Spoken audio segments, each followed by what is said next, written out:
السلام علیکم ناظرین، FMU KSA چینل میں خوش آمدید۔ سعودی عرب نے کرونا وائرس کے خطرے کے پیش نظر ایک ہفتے کے لیے ایک دفعہ پھر بین الاقوامی پروازوں پر پابندی عائد کی۔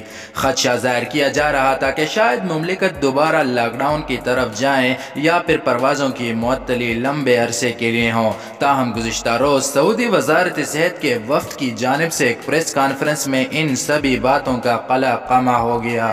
4 نمائندوں پر مشتمل وفد، جس میں وزارت صحت کے ترجمان ڈاکٹر محمد العبدالعالی بھی شامل تھے، اس وفد نے گزشتہ روز پریس کانفرنس میں کرونا وائرس کی برطانیہ میں دریافت ہونے والی نئی شکل کے متعلق خدشات دور کرتے ہوئے کہا کہ سعودی عرب میں نئے وائرس کا کوئی کیس رپورٹ نہیں ہوا، مملکت میں حالات قابو میں ہیں اور لاک ڈاؤن سمیت دیگر پابندیوں کا کوئی ارادہ نہیں۔ یاد رہے، سعودی عرب کرونا وائرس کی ویکسین حاصل کرنے والے اولین ممالک میں سے ایک ہے۔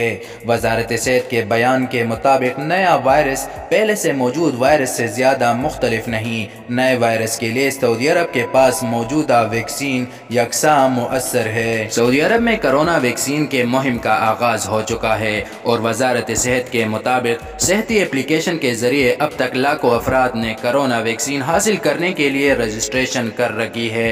گزشتہ ایک ماہ میں مملکت میں کرونا وائرس کے کیسز کم ہو کر یومیہ 200 سے بھی کم رپورٹ ہو رہے ہیں۔ ان حالات کو مد نظر رکھتے ہوئے یہ کہا جا سکتا ہے کہ بین الاقوامی پروازوں پر پابندی اگلے ہفتے ختم ہونے کا قوی امکان ہے۔ رات گئے وزارت صحت کے نمائندہ وفد کی پریس بریفنگ میں بھی کچھ یوں ہی اشارے ملے، تاہم حتمی اعلان وزارت داخلہ کی جانب سے سرکاری طور پر ہوگا، جس میں آئندہ کا لائحہ عمل وضع کیا جائے گا۔ اللہ تعالیٰ سب کو اپنے حفظ و امان میں رکھیں۔